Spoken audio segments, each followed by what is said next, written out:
Well, nag-uusap lang kami ni na Miss JRB and the creative team. May na-present sila sa akin na 1 versus 100 na eksena na kumaga parang malalagay si Samuel, yung character ko kung sa isang sitwasyon na gano'n. And then I was also giving my inputs na pwede ganito, pwede ganyan. And that's the beauty of this team kasi talagang very collaborative sila.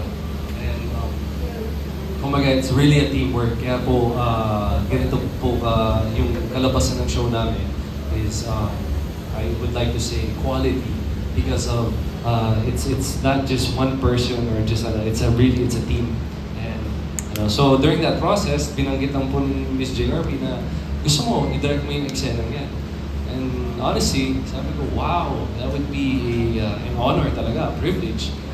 Siyempre kinabahan konti kasi medyo na on the spot din ako, but the fact that she had that trust in me, parang it gave me the confidence na parang sige, laban. And our directors were very gracious and I was asking questions nga about pag over the shoulder shots, mga ganun kay Direct FMR and yung support po ni Direct Avila, Direct Bijoy is, I wouldn't have done it without yung gracious, the grace at the support na binigay ko sa akin.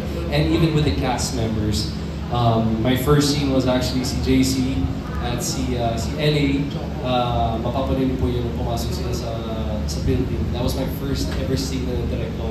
I said thank you also to them because yeah, it's one for the books. It's my first ever scene.